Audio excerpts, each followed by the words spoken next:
بسم اللہ الرحمن الرحیم۔ صبر کرنے والے آدمی کی دردناک کہانی۔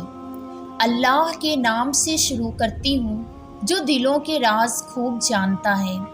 آپ سب پر سلامتی ہو۔ اللہ پاک سے دعا کرتی ہوں کہ اللہ پاک آپ کی تمام جائز خواہشوں کو پورا فرمائے، وسیع رزق اور آپ پر اپنی رحمتوں کے سائے ہمیشہ برقرار رکھے، آمین۔ مشہور تابعی حضرت عروہ بن زبیر رحمۃ اللہ علیہ فرماتے ہیں، مصائب اور تکالیف پر بہت صبر کرنے والے تھے، صبر و استقامت کے پیکر تھے۔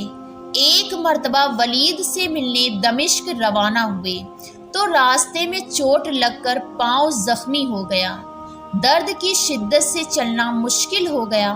سخت تکلیف کے باوجود ہمت نہ ہاری اور دمشق جا پہنچے۔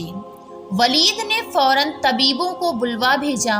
انہوں نے زخموں کا غور سے جائزہ لینے کے بعد پاؤں کاٹنے کی رائے پر اتفاق کیا۔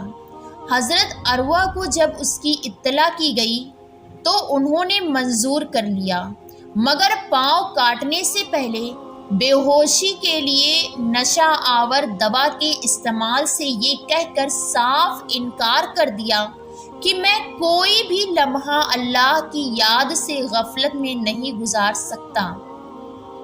چنانچہ اسی حالت میں آرا گرم کر کے ان کا پاؤں کاٹ دیا گیا۔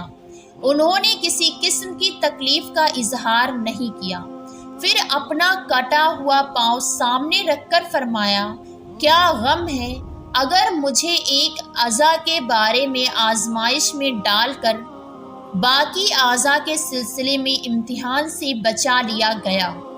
ابھی وہ اتنا کہہ پائے تھے کہ انہیں خبر ملی کہ ان کا ایک بیٹا چھت سے گر کر انتقال کر گیا ہے۔ انہوں نے انا للہ و انا الیہ راجعون پڑھا اور فرمایا، اللہ تیرا شکر ہے، تو نے ایک جان لی اور کئی جانوں کو سلامت رکھا، کیونکہ باقی بیٹے سلامت ہیں۔ سچ ہے کہ شکر کی حقیقت انہی حضرات کو پہنچی تھی اور عشق الہی کا دعویٰ بھی انہی کا زیبا تھا۔ بقول کسی کے دل کا ہر درد تبسم میں چھپا رکھا ہے، ہم نے ہر غم کو غم یار بنا رکھا ہے۔ نو کے ہر ہار سے پوچھو گواہی دیں گے، ہم نے کانٹوں کو بھی گلزار کھلا رکھا ہے۔ خود میرے دل نے تراشے ہیں غموں کے پیکر، میرے مولا نے ہر غم سے مجھے بچا رکھا ہے۔ اس واقعے کے بعد ولید کے پاس ایک قابل افسر کے کچھ لوگ آئے، جن میں ایک بوڑھا اور آنکھوں سے اندھا شخص تھا۔ ولید نے اس سے اس کا حال پوچھا اور اس کی بینائی کے ختم ہونے کا سبب دریافت کیا۔ بوڑھا بتانے لگا، میں اپنے اہل عیال اور تمام مال و اسباب کے لیے قافلے کے لیے سفر میں نکلا۔ پورے قافلے میں سے شاید ہی کسی کے پاس اتنا مال نہ ہو جتنا میرے پاس تھا۔ ہم نے ایک پہاڑ کے دامن میں رات گزارنے کے لیے پڑاؤ ڈالا۔ آدھی رات کے وقت جب سبھی میٹھی نیند سو رہے تھے، خدا کا کرنا ایسا ہوا کہ اچانک سیلاب آ گیا۔ خدا جو انسان، حیوان، مال و اسباب سب کچھ بہا کر لے گیا۔ میرے اہل و عیال، بیوی، بچے اور مال و اسباب میں سے سوائے ایک اونٹ اور میرے چھوٹے بچے کے علاوہ کچھ نہ بچا۔ میں ابھی اس ناکہانی آفت سے سنبھلنے بھی نہ پایا تھا کہ میرا اونٹ بھاگ گیا اور میں اس کے پیچھے گیا تو ایک دم بچے کے چیخنے چلانے نے قدموں کو روک لیا۔ الٹے پاؤں واپس بچے کے پاس آیا تو کیا دیکھتا ہوں کہ ایک بھیڑیے نے میرے معصوم لخت جگر کو اپنے خونی جبڑوں میں دبوچا ہوا ہے اور وہ معصوم اس کے بے رحم جبڑوں میں زندگی کی بازی ہار چکا ہے۔ یہ دل خراش منظر دیکھنے کے بعد میں صرف اس کے پیچھے بھاگا۔ جب اس کے قریب پہنچا تو اس نے مجھے دلتی دے ماری، اس کی وجہ سے میری بینائی چلی گئی۔ اسی طرح میں مال و عیال کے ساتھ ساتھ آنکھوں سے بھی اندھا ہو گیا۔ اس کی یہ داستان سن کر ولید کی آنکھیں نم ہو گئی اور اس نے کہا جاؤ عروہ بن زبیر سے کہہ دو تمہیں صبر و شکر مبارک، اس لیے کہ دنیا میں ایسے لوگ بھی موجود ہیں جو تم سے زیادہ غموں اور مصیبتوں کے مارے ہیں۔ میں دے کیا غمے جانا، کیوں عشرت دنیا لوں، غم جیت کا حاصل ہے اسے غم سے موفر کیوں۔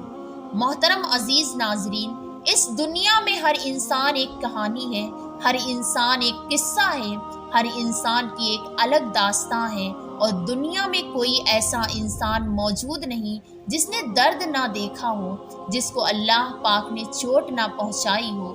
اور جب انسان کو دل کا درد پہنچتا ہے تو کچھ لوگ بکھر جاتے ہیں اور کچھ سنور جاتے ہیں، اور اللہ پاک فرماتا ہے کہ میں صبر کرنے والوں کے ساتھ ہوں، اور صبر کرنے والوں کے لیے آخرت میں بہترین ٹھکانہ ہے۔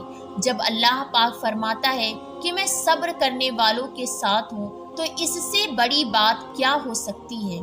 یقین کیجئے دنیا میں ہر انسان کے پاس دکھ درد ہے، کوئی انسان ایسا نہیں جس نے کبھی دنیا میں غم اور دکھ نہ دیکھا ہو، کوئی تکلیف نہ دیکھی ہو، لیکن اللہ پاک فرماتا ہے کہ قیامت کے روز وہ لوگ جنہوں نے دنیا میں تکلیف دیکھی، جنہوں نے دنیا میں مشکلات جھیلی اور ان پر صبر کیا، اللہ پاک ان کو اتنا عظیم انعام دے گا کہ دوسرے لوگ کہیں گے کہ کاش دنیا میں ہمارے جسموں کو چوٹوں سے کاٹا ہوتا، کاش اللہ پاک نے دنیا میں ہمیں بہت ساری مصیبتیں دی ہوتی تو آج ہم کو بھی انعام دیا جاتا۔ اللہ کی آزمائش پر سوال کرنے والوں کے لیے بہترین ٹھکانہ ہے۔ عزیز ناظرین، مسکراتے رہیے۔ السلام علیکم ورحمۃ اللہ۔